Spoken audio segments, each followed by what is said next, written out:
This episode of Outside Insights is brought to you by Placers, a values-led staffing partner helping businesses and individuals reach their highest potential. Build a flexible workforce or take the next step in your career at myplacers.com.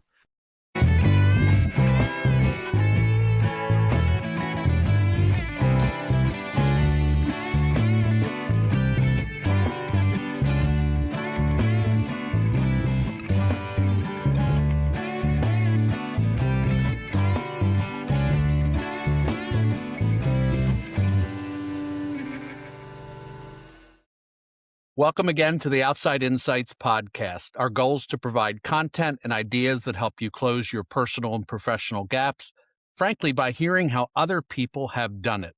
I'm your host, Chris Burkhardt, and today I am kind of more than thrilled to have an old friend, Marc Pelletier, on the show today. Marc, welcome to Outside Insights. Thank you, Chris. This is a real pleasure for me being able to be interviewed and have a conversation with you. And I just want to say I've had an opportunity to look at your podcast and to be in the same group as some of your guests. I found humbling. Well, there's something sentimental about our journey, Marc, and thank you for that. The idea, this all started, kind of during the pandemic, where I started to realize that there's a value you can do for someone one-to-one, and then there's a value that you can create for people if you can get a message out using this kind of format. So for me, the authenticity of our ability, to help people is really what this is all about. And so audience, Marc and I go way back. He was my first banking relationship. He certainly had many customers, but first of all, thanks for taking a chance on me as a young entrepreneur.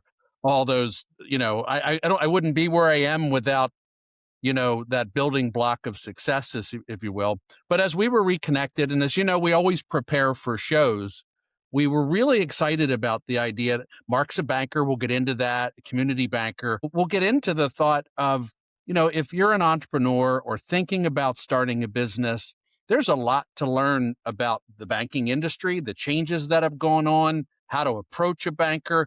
And Marc agreed to that. And what would be better than going down memory lane and talking a little bit about what it was like when we met, So I don't know if that tees you up a little bit, but all I can say is I always think that, perhaps my dad called your bank and said, meet with my son. I hope it wasn't quite like that, but No, I love how you've teed this up, Chris. And I recall from your podcast that your audience is fairly worldwide. So I'll share here that I work in the greater Philadelphia region. I'm currently sitting in my bank office in Malvern, PA, which is a suburb of Philadelphia. But in 2001, I was in downtown Wilmington working for a bank called Wilmington Trust. And Chris, you made an important decision to start your business a couple days after 9/11, if I remember. So there was sort of a lot going on in the world at the time. yeah, if we pause there, obviously, Marc and I were meeting leading up to that, but my first two employees started at 8:30 the morning of 9/11.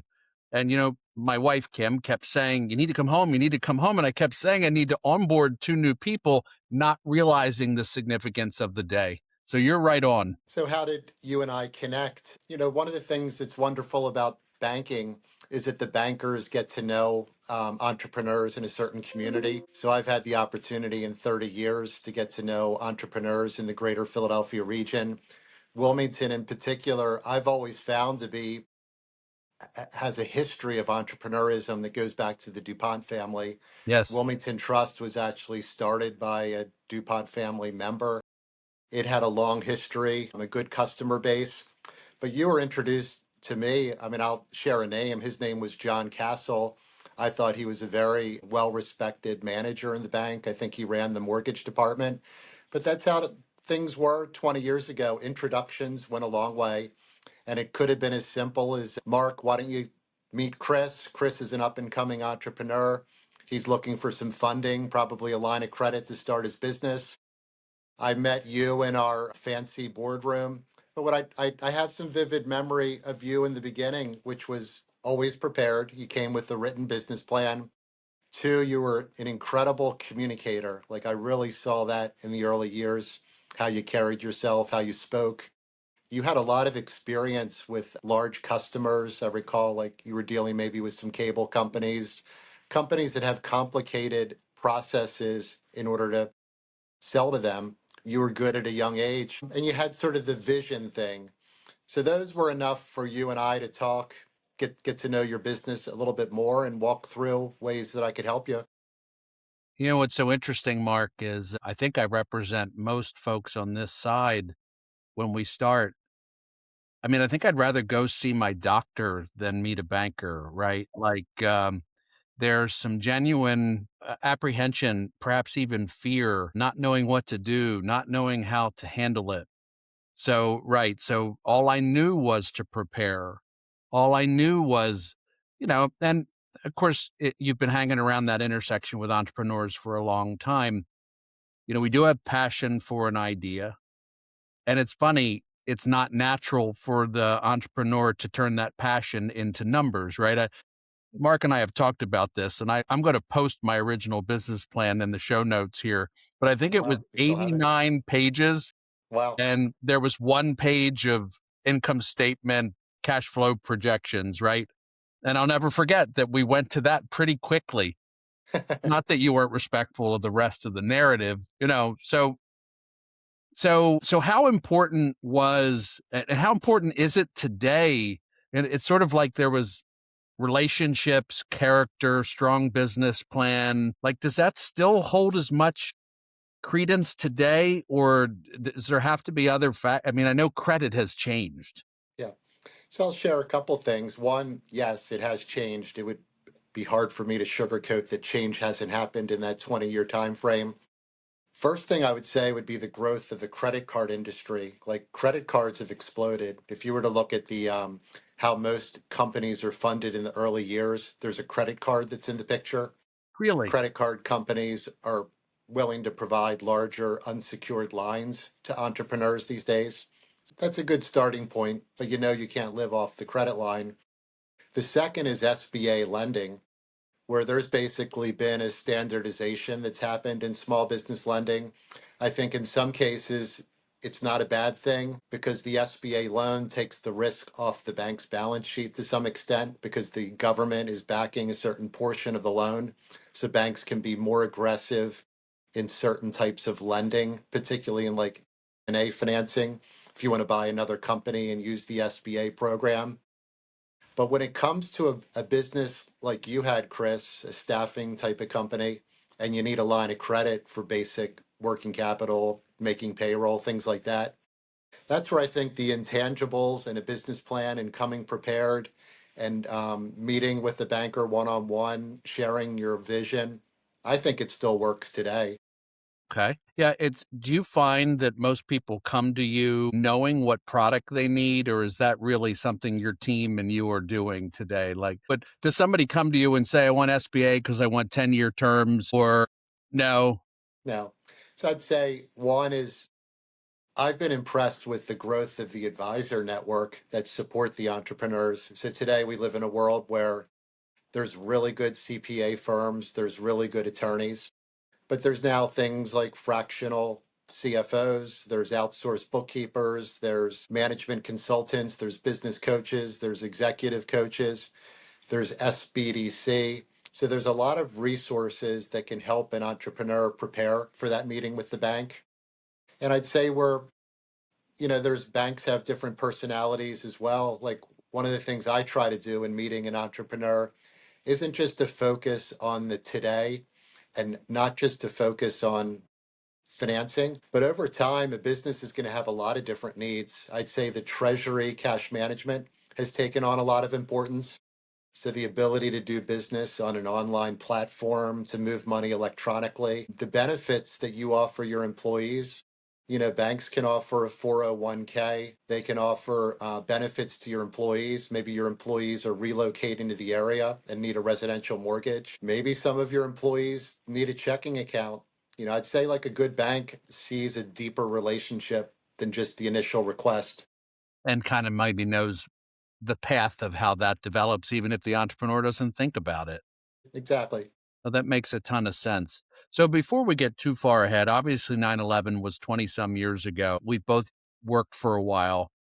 I had the Delaware State Treasurer on, and I said, "Colleen, I have to admit, I have no idea what that means." Like, break that down. You talk about being a community banker. Would you just talk a bit about that, how you view that, and how that, how does that differentiate from other kinds of bankers, if you will? Sure. So I'll share the industry. There's today 4,500 banks in the US, federally insured. That's about half of where it was 20 years ago. There were over 12,000 banks in the late 80s. I'd say the banks have segmented and differentiated themselves in different ways. 140 of the banks have more than 10 billion in assets, and they control about an 80% market share of deposits. So the other 3,000 banks are medium sized.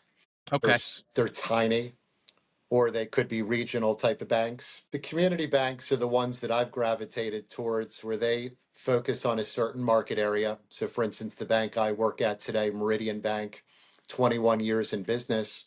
And in those 21 years, has focused primarily on the greater Philadelphia region. I see. The community part of it, I think, is something that's unique. And I think it's something that's really changed in banking, where banks, to some extent, are like pillars of the local economy, economic development, supporting trade organizations, chamber organizations, supporting universities, foundations, schools. So the banks can differentiate themselves by, that type of sponsorship activity in a market area. We can differentiate ourselves by our staff volunteering in organizations within a community. We can lend to disenfranchised areas. So, for instance, in the area where we are in Greater Philadelphia, it's not all upper net worth in every area. There's areas like Chester and Coatesville, and there's roles that banks can play in those marketplaces with affordable housing, lending to entrepreneurs in those markets. So areas of redevelopment, is that, Absolutely. So if you take both the community and the banker, I think it's a role that sort of goes hand in hand. yeah, so I know you've talked about there's been some periods of dramatic change in the banking industry. Seems like some of this is rather obvious, but the role of technology today, the role of the location seems to be hit or miss whether it's important to a bank. Mhm. What's your view on those changes and where's it going to settle in? So I'll share one change that you may not be aware of, but it would go back to when you started your business in 2001. To think of the chaos after 9/11. And at that time, if you were to deposit a check in a bank, the bank would bundle those checks and they'd be flown to a Federal Reserve location. So there were airplanes that were flying throughout the US on a daily basis, flights probably taking place every hour to deliver checks to get processed on a daily basis. So after 9/11, there was actually legislation, I think it was called Check 21, which allowed for digital imaging of checks. And that was honestly the whole start of online banking. So that allowed banks, you could go online ultimately to make a deposit with using your smartphone and taking a picture. You could look at a scanned copy of a check online, but it all had to start first with the infrastructure of the banks of how a simple check would get cleared between the banks. It sounds a little simple, but like things weren't simple 20 years ago. Today, banks have a tremendous amount of data on every customer. Customers are able to really operate with self service, going online to check balances, move money, make transfers. You're able to link your software packages with the bank's online platform. You are So I right. They think used to talk to a lot more people to move everything, right? Everything was a piece of paper, a note. So, and it all kind of happened just so quickly that I don't think I even realized how it's transitioned to that. yeah, and probably you recall in the early years too, banks had tremendous call centers. So the staffing of banks, a lot of it was geared for telephone customer service. There could have been at a small bank like Wilmington Trust, 500 people working in a call center. Today, my guess would be there'd be less than 10 because everything's done through email and online platform and texting. And certainly that's the way everybody wants to do business today. So it makes sense that it's either we've grown into it or out of necessity, we've become very good at it, right? Mhm. Oh, wow. That is a pretty significant change. You've had this pretty good career in banking. How's your role evolved over 30 years you've been in banking? Well, I'll remember some advice that I received early on, which was never forget who's driving the car. So I think at the time, the way that I interpreted that advice was like you're working for entrepreneurs. It's really a support role. Don't get mixed up in being the risk taker. Just sort of appreciate the risk that the entrepreneur is taking. And I think what I've come to find out over time, like in dealing with a lot of different entrepreneurs, customers, different personality styles, different industries, is that the driver of the car can be very different as well. Some are take the car over the cliff, some are there for the long run, some are there for a quick run and then an exit. So I've really grown to like really appreciate the diversity of entrepreneurs. I feel like I've been one of the lucky ones where I've worked with some extremely successful entrepreneurs like yourself, and I've seen businesses evolve over decades. I've seen new industries developed over decades. And where I gained some satisfaction here over a longer period of time is I've seen businesses passed down from like father to children, Yes. father to grandchildren. So it's very satisfying to see a business survive. And I've come to realize like how hard that is. You many years ago, if you have a good banker, you've got someone who gives you the advice and counsel at the right time. But you've talked a good bit, or we've talked in the past about how a banker is not an investor. Would you just address that a little bit? Because I think that's a really important point that for someone as an emotionally attached entrepreneur, I think I wanted to treat you as a stakeholder, right? Like it was a natural thing. But through time, I understood the nature of the relationship, and I think that's important. There's a fine line. I would say like a good banker has a level of curiosity and really wants to understand your business plan, wants to understand your goals, how the banker can help you achieve those goals. When it comes to the investor versus creditor situation, I think what your audience has to understand is with the 4,500 federally regulated banks, we're subject to audits. We're subject to fair lending practices. We're subject to risk rating and underwriting that's done on every customer. There really is some conservatism when it comes to banking. And I think that's good. If you're a depositor, like you're not always going to be a borrower, but if you're a depositor, you want to make sure that your funds are going to be there when you want to withdraw them. And Yes. that's really that's what the bank has to really remind them and remind the marketplace is that there's soundness to the particular bank. There you go. So, to the real world there, stuff happens, lights go in and out. It's just what happens. So, I think that part of the gist of it is your bank is not an investor, and there's a certain amount of risk that a bank will take.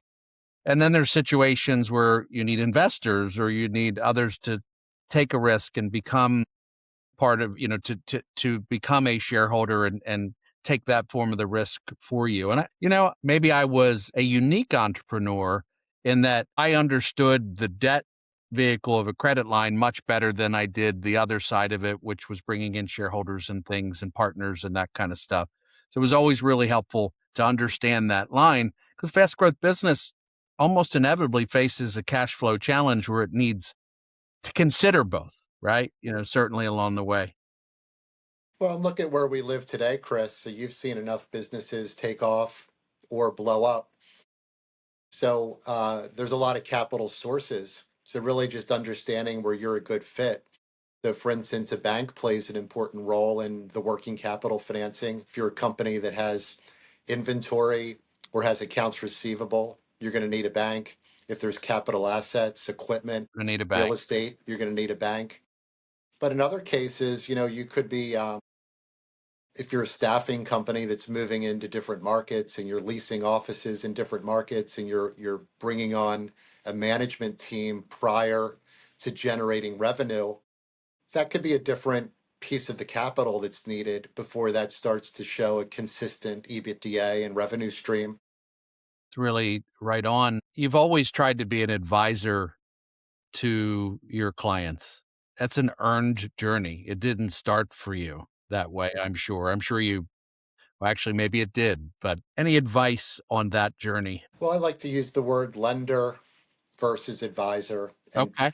I like to be in a position of both. The advisor is something that's not handed to you. And I would still say I'm constantly learning, I'm constantly improving interpersonal skills, listening skills, how to deliver advice, how to make an introduction to a professional. You know, in some cases, like entrepreneurs are some of the most stubborn people I've ever dealt with. Like, they're so strong in their vision, they know what they're doing and stay out of their way. In other cases, entrepreneurs are extremely hungry for new knowledge and advice and ask a million questions. So I've seen sort of the extremes.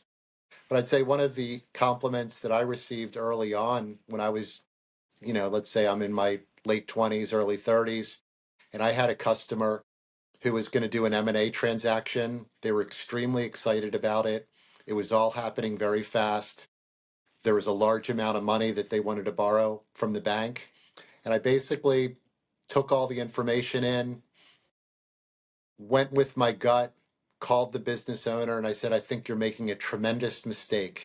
I said, I want you to really think about this because it's something that could jeopardize something that your father started. Like your father started this great business. You have good ideas, but I think that this is a rash decision that you're making. And he ended up not doing the transaction. He never gave me feedback at that point, but we talked maybe 5, 7, 10 years later, whatever. And he introduced me to someone else and he said, I just want to tell you, like, this is the banker that saved my business with his advice. So I think what I learned sort of early on is not being bashful if I feel strongly about something.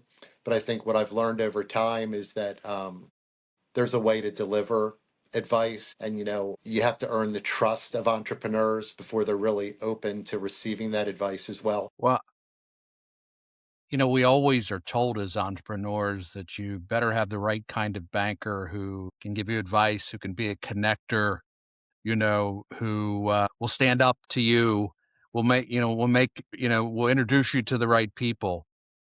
But it's not so easy, just like it's not so easy to find a CPA with all those things because I have found that they're on their own journey trying to figure that stuff out. But I think that you have earned that, and that's your reputation, certainly as someone who will give advice, who will do it in the right way. Frankly, it's why we're here showcasing kind of our shared experiences. It's the right thing to do when someone has the right story to tell. And I'll share one other thing, Chris, since I know you're active with nonprofits. So I do feel strongly about this community piece of how banks, particularly like a community bank like Meridian, has impact on the local community. All of our staff is involved in volunteer positions, board positions. And I think the reason that nonprofits like bankers is, we naturally are good working in teams. A lot of us come from sports backgrounds, so we're like fairly good coaches. We're good at fundraising. We're good treasurers on boards. But some of the toughest conversations I've had have been on that nonprofit board and delivering some message that maybe not everybody wanted to hear when it came to like financial soundness.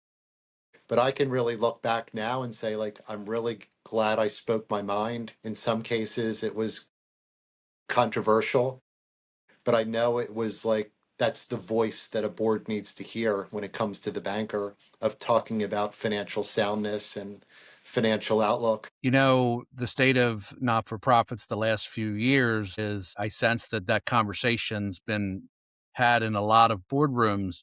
But I am often surprised to reward your point is how often the board is maybe sees it, but doesn't know how to do it or is concerned about doing it or feeling like they have they don't understand their responsibility. They're not an operating board, they're a strategy board. But I think it's always better to have delivered those messages and have it on the record and believe in it than to sit there on that board and just kind of let it go by. I don't know how much the audience gets on boards. I have talked quite a bit that it's a great way to get experiences. It is a great way to work on communication, to understand numbers, to have to work as a team, all the things that you've said. But sometimes you get what you ask for in those situations, right? Like you get a really serious situation where you got to step up and use those skills, and it's maybe not quite as much fun in real life. Yeah, and I've always had a sweet spot for the performing arts and cultural organizations. And for the most part, they rely on sponsorship and unearned income. So it's a challenge every year. It's the finances are never easy with that type of nonprofit. I never understood it fully, but I know that in banking there are some credits for redevelopment, but there's really nothing in that for not-for-profits, right? That's just a good community connection. Yeah, and nonprofits are a big world, Chris. You may not realize it. Like the NFL is a nonprofit. No, I did not know that. Wow, how about Rolex, that? Rolex is a nonprofit. In our community, Longwood Gardens is a nonprofit.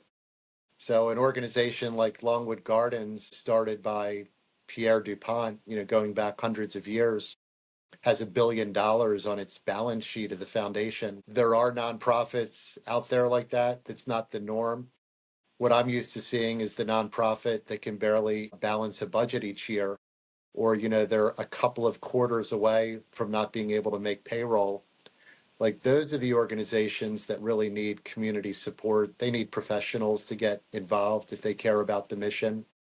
And you can make an impact. I've always felt like the banking community is excellent at fundraising. I used to be a little bit bashful maybe in the early years, and now it's like I can call my clients, and for the most part, they're philanthropic and they're going to be willing to contribute something. Or I can find local individuals who really care about the organization and they're willing to contribute.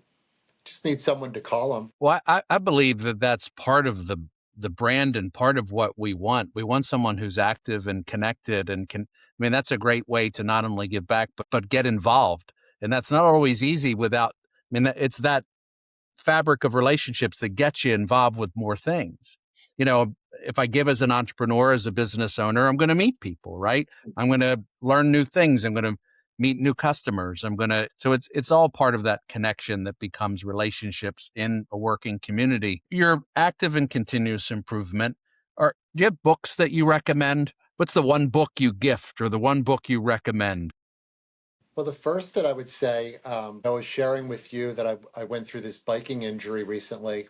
So I had a lot of downtime and I really doubled down on listening. So, like, part of my rehab was doing a lot of walking. So, books on audio, I absolutely love. I love podcasts. Like, I'm a fan of your podcast and many others, Chris.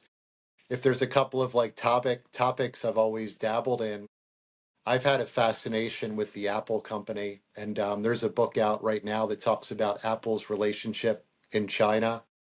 I forgot the name of the book. I'm about 75% through it. But like what's going on politically with, onshoring and, encouraging companies to move to the US through tariffs may not be practical for certain industries or companies. And, Apple is one of them. But if you look at what they've done in China, it's remarkable. So that's sort of the book that I'm getting through now. But I'm a huge fan of podcasts.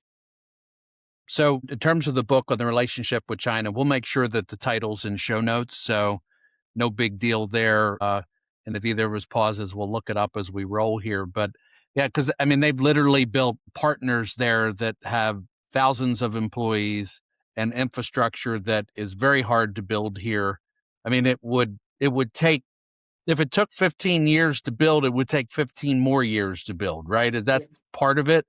I would describe millions of employees in China. It's created a whole middle class. It allows us the luxury. I mean, look at how we live today with these iPhone reissues. Every year we get a new iPhone. So if you look behind the scene of how that's getting done so quickly, A lot of it has to do with the vendors that are used in those marketplaces. Is that the Foxconn and the other ones? Yeah. Exactly. Yeah, and they're huge companies. Oh, interesting. Do you have a podcast that one that you like, or maybe you just bounce around? What catches your eye these days? I am a fan of people that are good interviewers, like yourself. You know, you draw interesting guests. Your guest list is really good. I like the questions that you ask. But I sometimes need a little humor in my life. You know, the banking can get a little boring. I absolutely love Conan O'Brien. So I He is think I funny. think it's called Conan Has Friends. But he's got a way of how he gets deep in with people. I think if you compare TV versus podcast, he's got a lot more time to ask questions. Yeah, But I like the variety of his guests. I think are really good. yeah, I think, I keep reading how, in terms of people are watching YouTube on TV now, and that the number of minutes going up is, every month, it's going up by percentages. They're even surprising Google. So folks are watching more and more of the Conan type stuff, the hopefully outside insight stuff on a TV, and it's just morphing into, new media, if you will. It sure is. I mean, that's why cable companies are downsizing, streaming companies upsizing. Netflix is in contract to buy Paramount. I mean, it's a real shift in the marketplace. And in terms of like how a company like a bank can use a podcast as well, like Meridian has a pretty innovative marketing team. But at some point, our CEO or someone thought that maybe the message isn't getting through to the staff.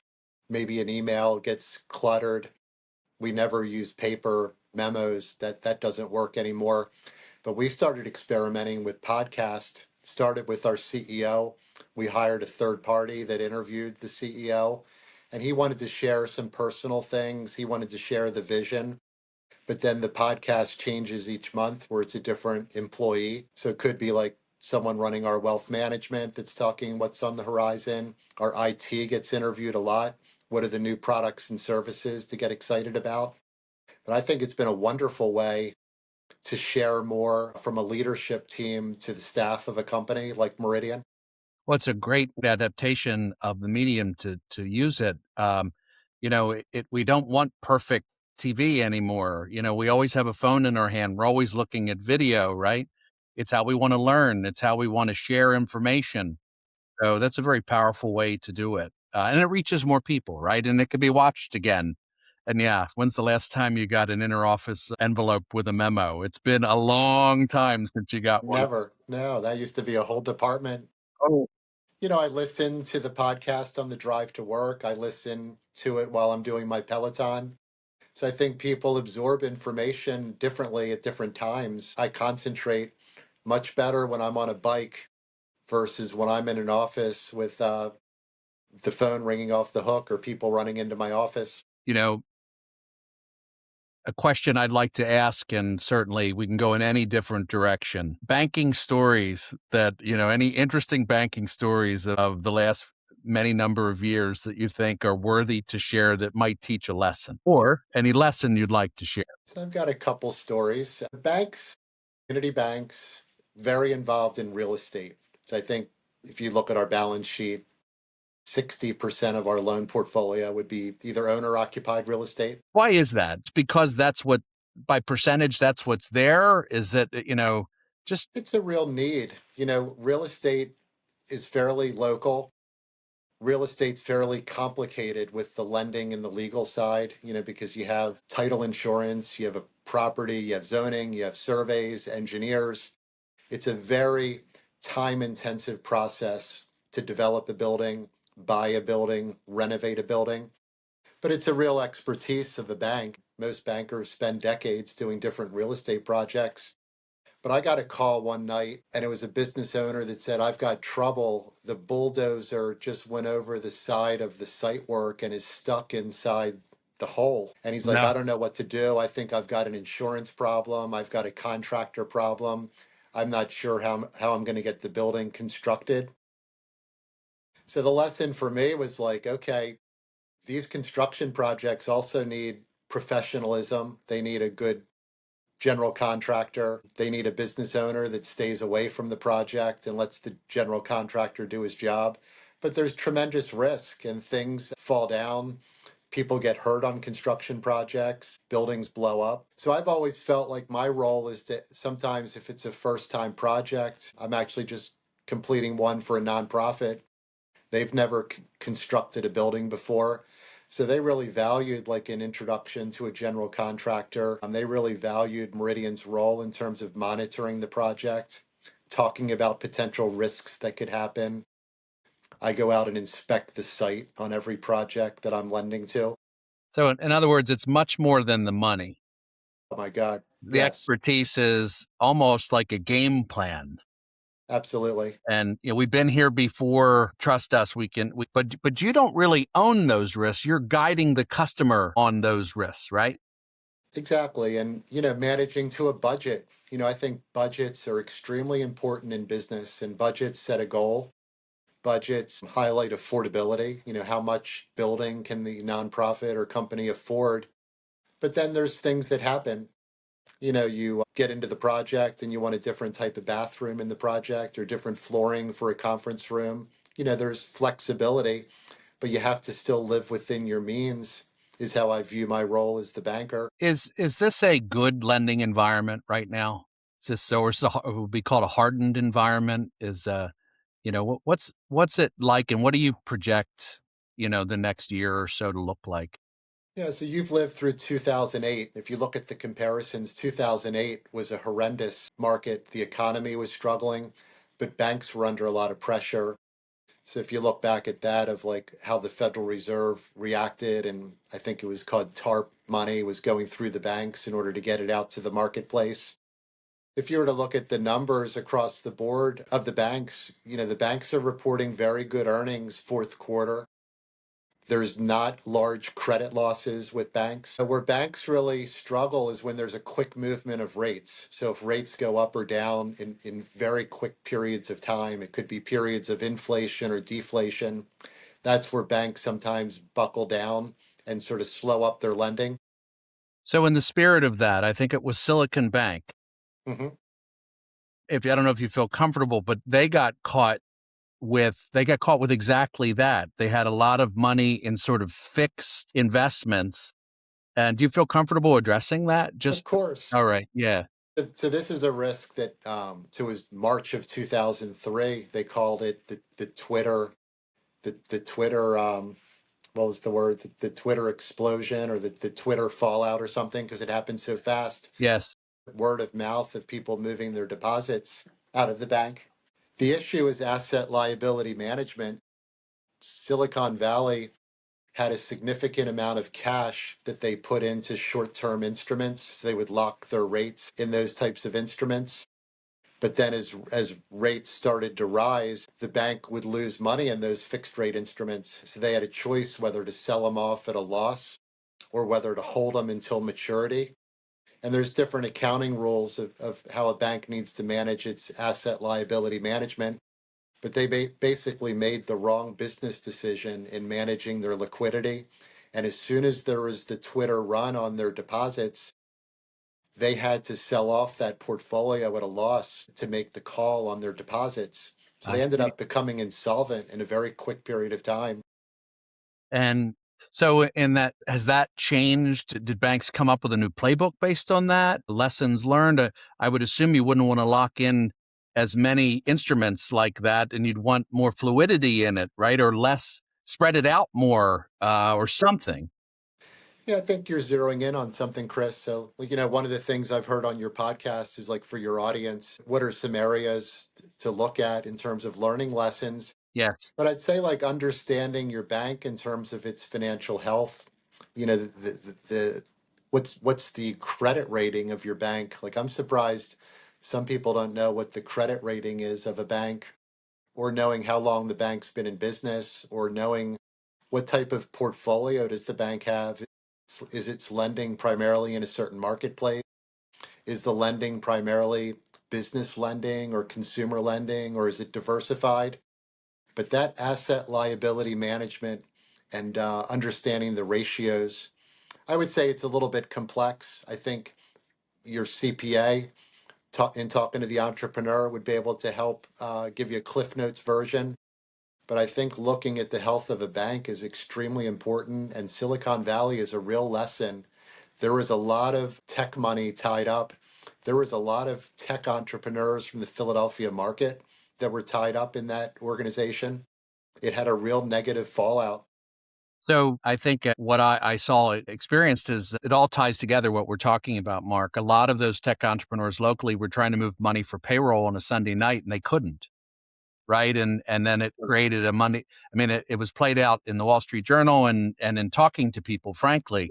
So no, that's exactly right. So that prompts two good follow up questions. The one is, I mean, I think I know a lot, but I don't know how to look up the credit rating of a bank. Is there a quick and easy way to do that? Sure. Investor relations at every bank typically has investor relations. You'd Okay. see it in like the 10K filing. Yeah. There's a lot of wonderful online resources. I like Bloomberg, Okay. Moody's, and Fitch. You can look up public ratings. Yeah. All right. Well, that's again, it's the how to's that sometimes it's just like if we can just shorten the time it takes to learn all this stuff, that's of value. So it's really interesting because this will sound, I mean, in coming at it from where you sit, this will surprise you. Is I think a lot of us think that every bank can help us, and there's been a lot of. I mean, obviously, you're addressing it with looking at these various elements of a bank, but I mean, I think it's a common come from that I'll just go to the bank I know, right? Like it's not a really deep thought. When realizing there's probably a way to really customize who you work with based on your situation. I think you nailed it, Chris. If there's one lesson I could pass along here, and your audience is extremely intelligent, that's why they're listening to your podcast. Finding a good fit, it's almost like a pair of boots, or it's a certain brand that you really feel strongly about. But I think you need to go a little bit deeper in looking at your banking relationships because it's very different than your attorney and your CPA. But banks have changed over times. Your bank may have been acquired. So now, like understanding where the credit committee is and who's making the loan decisions, understanding the account team, understanding the commitment of that bank to your type of industry. I think that there's a lot of questions that entrepreneurs can ask to get a little deeper understanding of the bank and if there's a good fit potential. Well, I think that's something I'd like to work on with you to provide as, maybe we can come up, provide those questions for an entrepreneur to think a little bit about as a follow-up tool. It might be a nice leave behind, but I think that that's right on point. Are we hitting on the right things, Mark? And are there other messages you'd like to get out? I think you're hitting on a lot of good things. And I would share that I think that a bank and an entrepreneur are always going to be linked at some point of an entrepreneur's career, whether it's in the front end, whether it's at business maturity, whether it's at business transition. You're really going to need a banking relationship. So a bank can serve different needs over a longer period of time.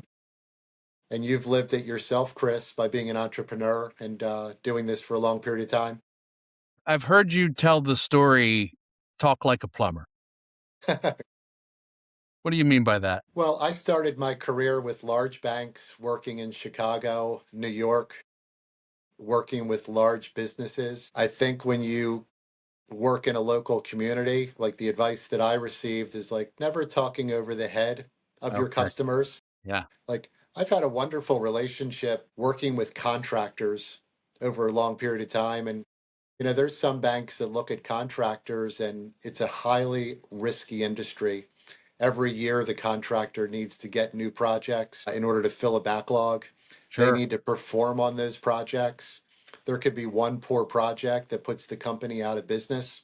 So it's a highly risky business. The tradesman, a good carpenter doesn't necessarily mean that they went to Harvard and have an MBA.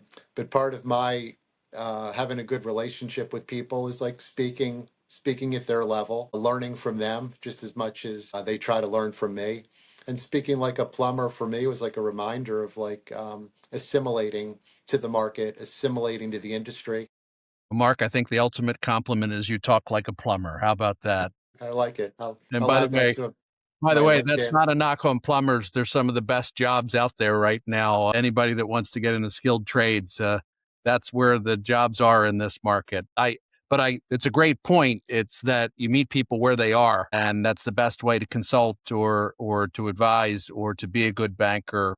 You know, Mark, I'm reminded that during the pandemic and when all of us, the whole idea of COVID for a little while there, I'm reminded of is none of us really thought that there was a tomorrow, right? There was that couple of month process. And I don't know if you remember this, but you took my call at like 9 o'clock on a Sunday night. And we weren't working together at the time. And, certainly who the heck am I to intrude on you on a Sunday night with family time and that stuff?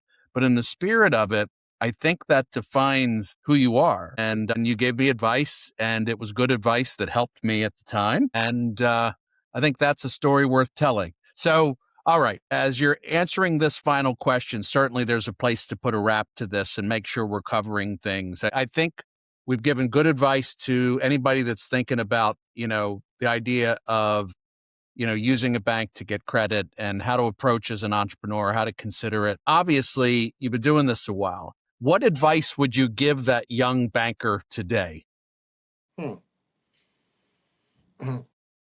Well, I'm in a position now where the doer versus advisor versus coach. Like I consider myself a coach where I work today at Meridian, and I've got a very energetic team of all ages from 29 to 70 years old. I think the curiosity is one of the most important pieces of being good at this job. And the curiosity comes with like constantly wanting to learn. The curiosity, I think, is understanding that you could have the same industry, but by having two different owners and different skill sets of the owners, it could be completely different outcomes, how those companies perform. So I spend a lot of time encouraging my team to be out in the marketplace, doing site tours, talking to management. And when you talk to management, like the easiest thing to do is visiting their site, their office, talking to them while they're working. You pick up a lot of intangibles, how they interact with their employees, what's the quality of the equipment, what's their setup and layout of their process. But getting to know entrepreneurs socially as well, I think is something that I've learned over a period of time, and maybe that's a way to drive the trust. So a young me would be patient with the career, understanding it's a learning process. There's a lot of psychology, I think, to learn in this role, but it starts with curiosity. So you're a lifelong learner, and I guess you're much more. Is it fair to say you're much less spreadsheet oriented and much more you're out in that warehouse, you're in that boardroom, you're in the community, and it's almost that 1 minute manager idea of leading by walking around. I think it's a terrific way to actually see it because that's the story behind the numbers. Yeah, absolutely, Chris. Interesting. And maybe I'm a visual person, but I want the marketplace to see Meridian being in the community as volunteers, as sponsors, as supporters. I want our clients to see us out visiting them as opposed to you coming to the big bank and sitting in a stale conference room to talk about your business. If someone wants to do what you do, where do they start? I think going into the banking route can start with a lot of different backgrounds. You know, the most natural is a business undergraduate major. Okay. It could be a person, I think, very You're not getting into successful. finance or accounting, or does it It could matter? be it could be all of the above. I don't Okay. think it's that important anymore, but like sort of gravitating toward math or business. Mhm. I think if you come from a family business, there's a lot that you're going to see around the dinner table to relate to the customer base. I think being service oriented, a lot of good bankers come from retail. So they're used to dealing with people, they're used to dealing with stress. I think banking attracts a wide background. So it used to be I was a credit analyst before I did that, or I did a back office job where I saw deals. Do I work in a branch? Do I just go straight to, I mean, is it the same path? And I might not even be asking the right questions anymore. No, So your staffing questions. So a bank like Meridian doesn't have the luxury. Like when I started banking in Chicago, I went through a 2 year credit analyst training and I moved around the different departments. Like it was a tremendous amount of resources provided to a small group of people. Today, a lot of the job is learning on the job. So we try to have our younger staff, they could start as like a summer internship. They get a taste of the job and see if they like it or not. They could then move into a credit analyst role or a portfolio management role. But the feedback that I constantly hear is that they learn from being in the marketplace, attending meetings, attending settlements, being involved in the discussions, hearing one on one feedback from a coach or a manager or a colleague. All right, final question for you. I think all of us are trying to have our earned life, right? We're all trying to work hard, get, have interests outside of work and all those things. And I think I always like to ask people, like, how have you figured out how to take care of yourself? So maybe it's your life hack or habit that you've adopted. How does Pelletier operate at his best? I have always been motivated by like wellness, sports, fitness, and it's changed over time. But at first, I thought it was all about like wanting to be part of teams, like more the competition. Where I am now at my stage of life, having flexibility, not being sore getting up in the morning. So the wellness has taken on some different routines. Like I love like a yoga class or a Pilates class. I love walking. I'll always enjoy like my outdoor winter activities, skiing and ice skating and things like that. Understood. But I've been doing that for decades.